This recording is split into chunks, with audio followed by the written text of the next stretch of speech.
주어진 본문 말씀 가지고 하나님을 향한 잘못된 열심, 하나님을 향한 잘못된 열심이라는 제목으로 말씀의 은혜를 나누겠습니다. 현재 2025년 지금 기준 전 세계 인구를 여러분 혹시 아십니까? 제가 설교를 위해 조사해봤는데 지금 전 세계 인구는 약 81억 4천만 명 정도라고 합니다. 굉장히 많죠. 인구가 많은 나라 순위부터 그냥 잠깐 살펴보겠습니다. 가장 많은 나라가 어디일까요? 인도. 그렇죠. 제 설교를 보셨나요? 원고를?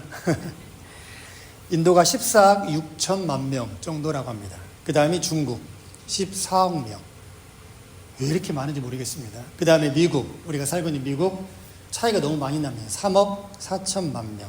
그 다음에 인도네시아 이런 순. 우리의 고국 대한민국은 얼마나 될까요? 약 5,200만 명 정도라고 합니다. 5,200만 명.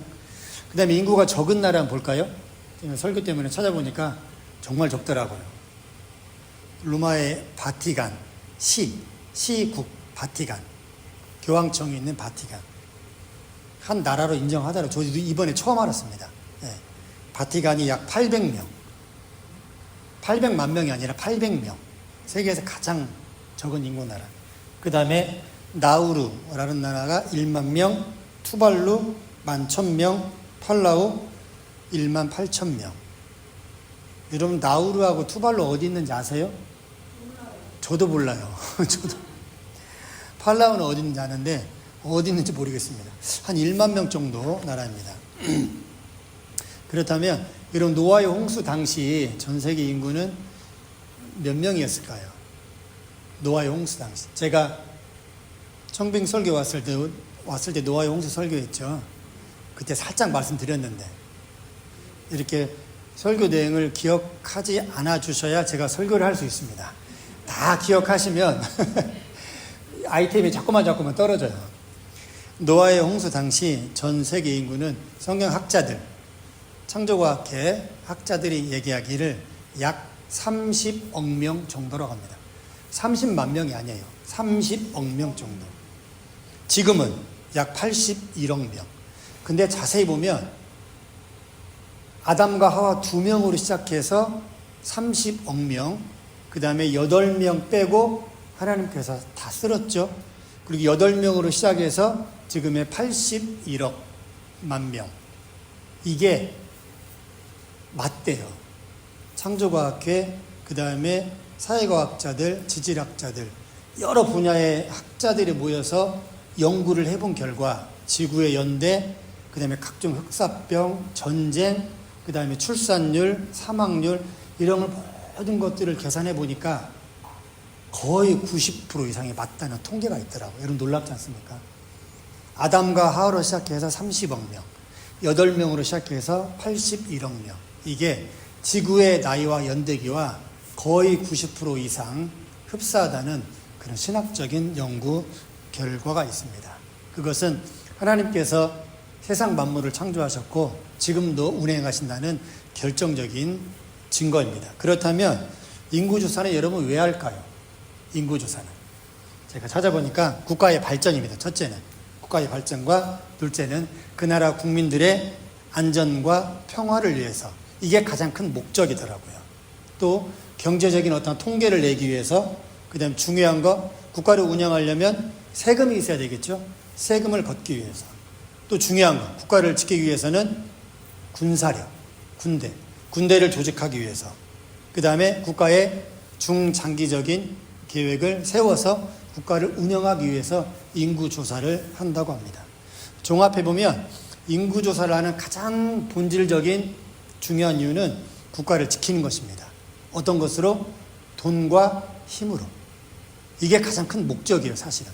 인구조사를 하는 이유는 어떤 여러 가지 다른 이유도 있지만 가장 중요한 거는 돈과 경제력과 그 다음에 군사력, 국방력으로 국가를 지키고 국민들의 생명을 지키기 위해서입니다. 이처럼 전 세계 많은 나라들이 매년 또는 경년 또는 그 이상 정해진 기간에 인구조사를 하듯 성경에도 인구조사의 사례가 굉장히 많이 나와 있습니다. 출애굽기 30장 보면 모세가 광야에서 생명의 대가로, 이걸 속전이라고 하죠. 또한 성막 봉사를 위해서 인구 조사를 합니다. 또한 민수기 1장과 민수기 26장에도 모세가 또 인구 조사를 합니다. 가나안 땅 정복을 위해서 군사적인 목적으로, 민수기 26장은 가나안 땅 분배를 위해서, 이제 막 가나안 땅 입성하기 직전에 시내 광야에서 인구 조사를 합니다. 어떻게 땅을 나눌지. 왜냐하면 인구의 수대로. 그 다음에 에스라 2장에 보면 또 포로로 귀환하면서 유다인의 인구 조사를 합니다. 그 다음에 누가복음 2장에 보면 가이사 왕 때, 헬라 시대죠. 가이사 왕 때 세금을 걷고 그 다음에 가이사 왕, 즉 로마의 통치 강화를 위해서 이스라엘 백성들의 숫자를 세기도 합니다. 그리고 오늘 본문에 우리가 읽었던 사무엘하 24장, 오늘 본문의 다윗의 인구 조사입니다. 그런데 금방 제가 말씀드렸던 다른 여러 곳의 인구 조사와 오늘 사무엘하 24장 인구 조사는 극명하게 차이가 있습니다. 오늘 본문의 인구 조사는 여러분 다 알고 있듯 하나님이 진노하셨다는 겁니다. 하나님이 징계하셨고 하나님이 노하셨다는 겁니다. 다른 인구 조사는 하나님이 진노하지 않으셨습니다. 그렇다면 오늘 본문에서는 인구 조사, 분명히 선한 목적일 텐데 왜 사무엘하 24장 오늘 본문 읽었던 이곳에서는 하나님께서 진노하셨을까? 두 가지 이유가 있습니다. 첫 번째 이유는 온전하지 않았던 다윗의 마음입니다. 오늘 본문의 4절 말씀 한번 보겠습니다. 4절 말씀 같이 한번 읽어볼까요? 시작.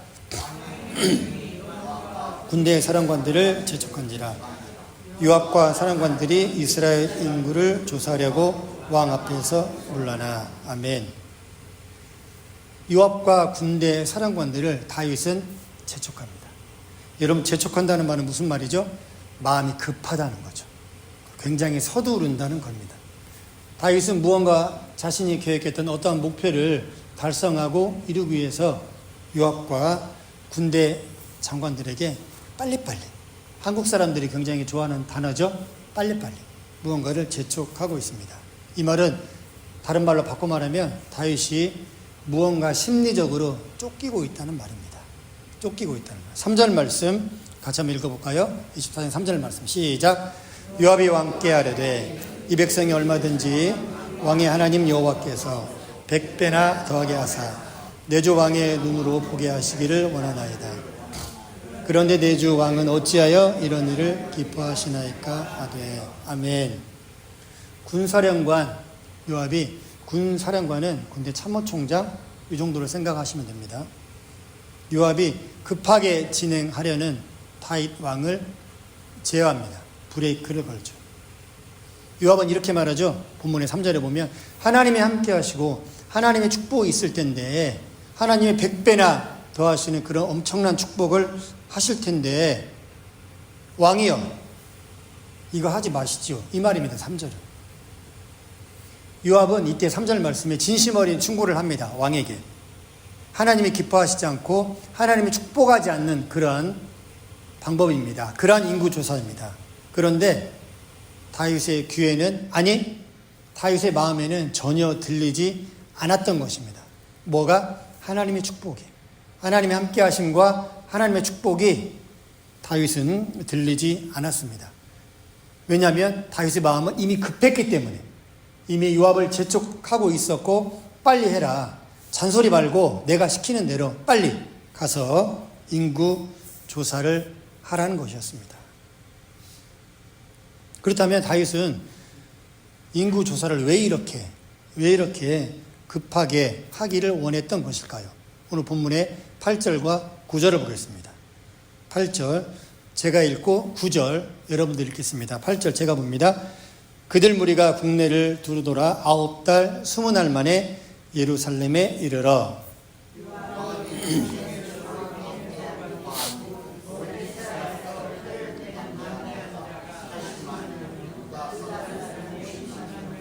아멘. 8절에 보면 9달 20일, 이걸 날로 따지면 약 290일 정도입니다. 290일 정도 끝에서 끝 모든 지역을 다니면서 조사한 결과 이스라엘의 80만, 유다의 50만, 합이 130만 명입니다. 이러한 결과를 다윗은 듣기를 원했던 것입니다. 그런데 어떠한 사람? 9절에 보니까 칼을 빼는 사람, 칼을 뺄 만한 사람, 모든 사람을 다 인구조사한 게 아니었어요. 여자와 아이와 노년까지 조사한 게 결코 아니었습니다. 다윗은 목적을 숨기지 않았습니다. 칼을 뺄 만한 사람을 조사하라고 시킨 거예요. 누구에게? 요압에게. 이 말은 무슨 말일까요? 칼을 뺄 만한 사람이라는 말은 무슨 말이죠? 전쟁을 할 수 있는 사람이란 말이죠. 지금 당장 바로 전투에 투입했을 때 용감하게 싸울 수 있는 자, 그래서 칼을 빼는 담대한 자, 그냥 단순히 칼을 쓰는 자가 아니라 칼을 빼서 용감하게 왕을 위해서 죽을 수 있는 자, 그러한 사람들이 130만 명이라는 말입니다. 이게 다윗의 본심이었습니다. 전쟁에서 바로 이길 수 있는, 전쟁에서 전투를 통해서 바로 누군가를 제압할 수 있는 그 힘이 이 정도라는 그 결과를 다윗은 빨리 듣고 싶었던 거죠. 하나님의 축복보다 100배나 더하는 하나님의 축복이 있을 거라는 요압의 말은 다윗의 마음에 전혀 들려오지 않았던 것입니다. 다윗은 그렇다면 한 단계 더 깊숙이 들어가서 왜 다윗은 이러한 숫자를 알기를 원했을까요? 다윗의 주변, 다윗이 걸어온 인생을 쭉 보면 다윗의 주변에는 하나님의 축복과 하나님의 은혜, 그 다음에 돕는 손길도 많았지만 반대로 그 이면에 보면 다윗의 주변에는 항상 늘 배신, 그 다음에 배신자로 인한 죽음, 그 다음에 쫓고 쫓기는 도망자의 신세, 이런 상황이 늘 공존해 있었던 게 사실입니다. 간략히 정리해서 말씀드리면 한때 다윗 왕의 모사였던, 모사라는 것은 최측근 오른팔 정도로 이해하시면 됩니다. 모사였던 아히도벨이라는 사람이 다윗을 배신합니다. 그렇게 다윗 왕이 총애했고 사랑했던 아히도벨이 다윗 왕을 배신하고 자기 아들이었던, 자기를 죽이라고 했던 압살롬의 모사로 배신을 하게 되죠. 또한 10사람들의 배신입니다. 욕이 아닙니다. 욕이 아니에요. 이건 10사람들, 제가 발음을 약하게 합니다. 10사람들은 어떤 사람들이냐면 블레셋 지역 근처에 있었던 사람들인데, 이 사람들은 너무 약했기 때문에 늘 블레셋 사람들로부터 항상 시시때때로 공격을 당했던 그런 사람들이에요. 이런 사람들을 누가 무찔러 주냐면 다윗이 가서 10사람들의 안전과 평안을 위해서 블레셋과의 전투를 마다하지 않았던 것입니다. 그리고 다윗이 사울 왕이 쫓길 때 도망가서 어디로 숨냐면 이런 10사람들의 마을에 들어가서 어느 집에 머물게 되죠. 그런데 사울의 군대가 다윗을 죽이려고 쫓아왔을 때 10사람들이 배신을 합니다. 다윗이 여기 있다 밀고를 하게 되죠. 다윗은 두 번째 배신을 당합니다. 그 다음에 지금의 다윗의 오른팔이었던 요압, 군대 장관. 이 요압에게는 두 가지 캐릭터가 있었습니다. 하나는 간교한 충성, 또 하나는 잠재된 배신이었던 것입니다. 이런 일도 있었죠. 다윗이 요압에게 압살롬을 잡아오되 죽이지는 말라고 하죠. 왜냐하면 아들이기 때문에. 그런데 요압은 왕의 명령을 거절하죠. 그래서 압살롬을 비참하게 죽입니다. 또한 요압은 굉장히 간교한 사람이었습니다. 다윗 왕에 의해서 좌천되고 맙니다. 군대 장관에서 물러나게 되죠. 그리고 아마샤가 새로운 군대 장관이 되는데, 이를 시기하고 질투했던 요압은 아마샤를 몰래 살해합니다. 그리고 다시 요압은 다윗 왕의 최측근 군대 장관으로 올라가게 되죠. 이처럼 다윗의 주변은 늘 배신과 음모, 이런 것들이 늘 공존해 있었습니다. 하나님의 함께 하심과 하나님의 도우심이 있었지만 동시에 다윗 주변에는 늘 언제든지 누군가 나를 배신하고 내 목숨을 빼앗아갈 수 있다는 이런 불안하고 초조한 마음이 항상 상존해 있었던 것입니다. 이러한 모든 상황들이 오늘 본문의 사무엘의 24장 다윗으로 하여금 하나님의 축복보다는 칼을 의지하게 만들었던 것입니다. 이러한 모습이 비단 여러분 다윗에게만 있을까요? 이 시간 예배하는 저와 여러분 우리에게는 이러한 모습들이 전혀 없을까요? 저는 그렇지 않다고 생각합니다. 믿음과 신앙의 생활을 하다 보면 하나님의 축복도 하나님의 은혜도 하나님의 함께 하심도 알아요. 그렇지만 어떤 순간에는 하나님의 은혜와 축복보다는 때로는 세상의 것이 더 눈에 크게 들어오고 세상의 것을 붙잡고 싶은, 의지하고 싶은 그런 유혹과 욕망도 분명히 있습니다. 그게 사실입니다. 신약성경에 바울이 그렇게 고백하죠. 내 마음에 두 마음이 있다 그러죠. 하나님을 섬기고 싶은 마음과 죄로 향하는 그런 마음이 있다 그럽니다. 이게 인간의 본질이고 본성입니다. 하나님께서 나에게 고난과 시련과 역경을 주시는 이유는 하나님께서 나를 연단시키고 나를 훈련시키기 위함인데 그것을 미처 바라보지 못하고 세상의 사람과 세상의 것을, 세상의 칼을, 돈과 권력과 명예를 의지할 수도 있다라는 겁니다. 이러한 모습이 저와 여러분, 우리 교회도 있다라는 겁니다. 바로 없기는 이 자리 예배하는 성약교회 모든 분들은 그런 때에 놓여 있다 할지라도 잠시 잠깐 세상의 것을 바라볼 수 있지만 그러나 너무 오랜 기간 동안 그러한 것을 바라보지 않기를 간절히 소망합니다. 우리는 여러분 하나님만 바라봐야 됩니다. 지금의 어려움 있죠. 가정의 어려움, 아픔, 질병, 고통이 있죠. 그렇게 말할 수도 있을 것 같아요. 목사님은 그런 경험 안 해보셨잖아요. 이런 말 들으면 할 말이 없습니다. 그렇죠.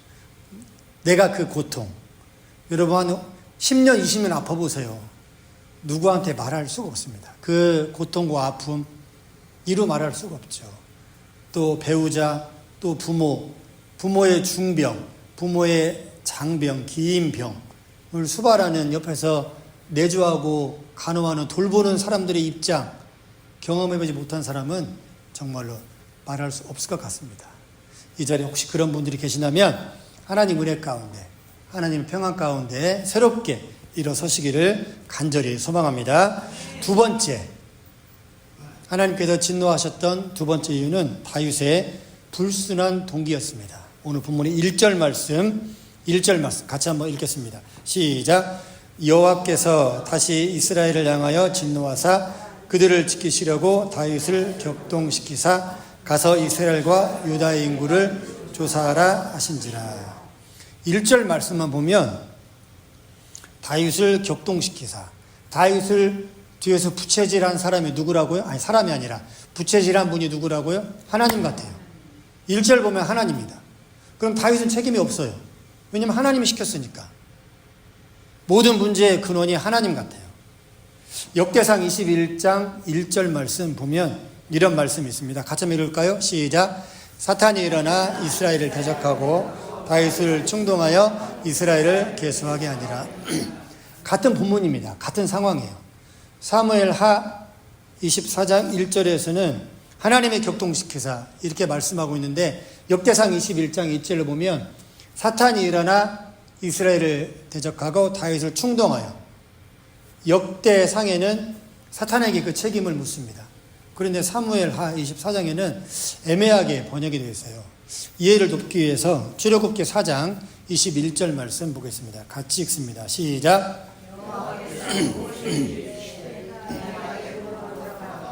내가 내 손에 준 이적을 바로 앞에서 다행하라. 그러나 내가 그의 마음을 그가 백성을 보내주지 아니하리니. 또 한 절, 출애굽기 7장 3절 말씀 시작. 내가 바로의 마음을 완악하게 하고 내 표징과 이적을 애굽 땅에서 많이 행할 것이나. 우리가 금방 읽었던 출애굽기 말씀 보면 여기도 보면 하나님께서 바로의 마음을 완악하게 했다 그럽니다. 사무엘하 24장 1절 말씀과 비슷해요. 똑같습니다. 똑같아요. 이 말씀은 무슨 말씀이냐면 히브리어인데 그냥 간단하게 한번 설명드릴게요. 이거는 완악하게 하다. 또 24장 오늘 1절 말씀 격동시키다. 이 말은 하자크라는 동사에서 나온 이거는 상태 동사입니다. 동작 동사가 아니라 상태 동사입니다. 이 말은 좀 더 쉽게 설명하면 무슨 말이냐면 이미 그 사람의 마음이 완악해졌다라는 그런 상태 동사입니다. 하나님께서 어찌 손을 쓸 겨를도 없이 이미 당사자 사람의 마음이 완악해질 대로 완악해졌다는 마음입니다. 그래서 이걸 바꿔 말하면 하나님께서 도저히 어찌할 수 없는, 하나님도 어떻게 할 수 없는 그런 상태가 이미 되어버렸다는 마음이죠. 그래서 허용과 방임입니다. 이미 하나님도 손을 쓸 수 없는, 어떻게 할 수 없는, 왜냐하면 그거에 사로잡혀서 그거에 갇혀서 다윗이 이미 그거에 올인되어 있어서 몰두해서 나는 칼을 뺄 만한 자를, 전쟁에 나갈 수 있는 자를 이미 계수해야 돼. 이미 마음이 그쪽으로 100% 다 넘어갔다는 그런 상태를 말합니다. 그래서 오늘 말씀과 역대상 21장 1절 말씀을 종합해보면 다윗이 사탄에게 이미 넘어갔다는 말이에요. 그래서 자신의 힘을 과시하고 자신의 왕권, 자신의 불안한 마음, 자신의 생명을 지키기 위해서 다윗은 이러한 방법을 택했다는 말입니다. 더 이상 하나님의 말씀을 듣지 않겠다고 다윗은 두 귀와 이미 마음의 문을 완벽하게 닫았다는 말입니다.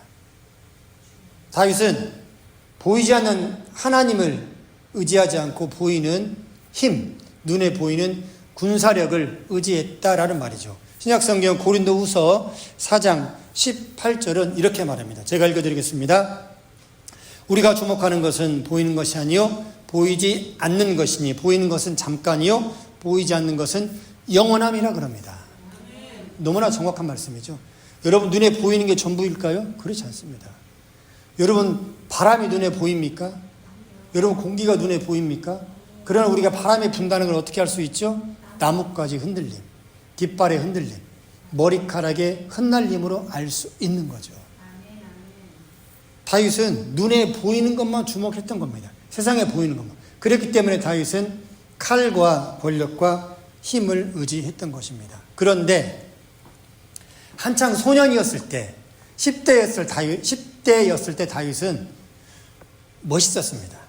사무엘상 17장 45절 말씀 보겠습니다. 같이 한번 읽을까요? 시작. 칼과 단창으로 내게 나아오거니와 나는 만군의 여호와 이름 내가 모욕하는 하나님의 이름으로 내게 나아가노니. 아멘. 굉장히 멋있는 말씀이죠. 이거는 블레셋 장수 골리앗과의 싸움이에요. 한때 다윗도 이랬습니다. 너 골리앗은 그런 어마무시한 무기로 나오지만 나는 오직 만군의 여호와 우리 하나님의 이름으로 나아간다. 여러분 10대 때 다윗은 이랬습니다. 여러분도 한때 이러셨죠? 아니, 여러분 지금도 이러실 거라 믿어 의심치 않습니다. 크게 아멘 해야 되는데 믿어 의심치 않습니다. 아멘. 그래야 돼요. 네. 세상의 것에 위축될 수 있어요. 저도 그래요. 목회자는 사람 아닙니까? 저도 그렇습니다. 그러나 우리가 의지할 거는 이런 다윗의 모습이에요. 한때 다윗은 이런 멋있는 소년이어서 10대 소년. 근데 사무엘 오늘 이 본문에 보면 다도 이런 모습도 있습니다. 여러분 이게 사람입니다. 네. 올라갔다 내려갔다 올라갔다 내려갔다. 10대 때 다윗은 하나님의 말씀만 의지했던 소년이었습니다. 신약성경 히브리서 4장 12절 너무나 잘 아는 말씀이죠. 제가 한번 읽어보겠습니다.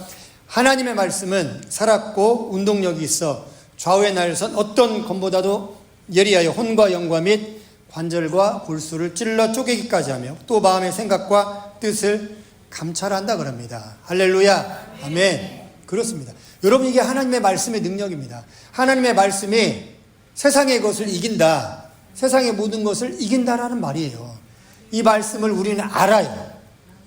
아는데 때로는 질퍽질퍽할 수 있죠. 이해합니다. 그럴 수 있어요. 사람인지라 우리가 연약한 육신의 몸을 빌어 입고 있기 때문에 그렇습니다. 자, 마지막으로 또 하나의 다윗의 잘못된 동기. 중요한 말씀입니다. 오늘 본문이 2절입니다. 2절 말씀 함께 읽겠습니다. 시작. 요압에게 이르되 너는 이스라엘 모든 지파 가운데로 다니며 이제 단에서부터 브엘세바까지 인구를 조사하여 백성의 수를 내게 보고하라 하니. 아멘.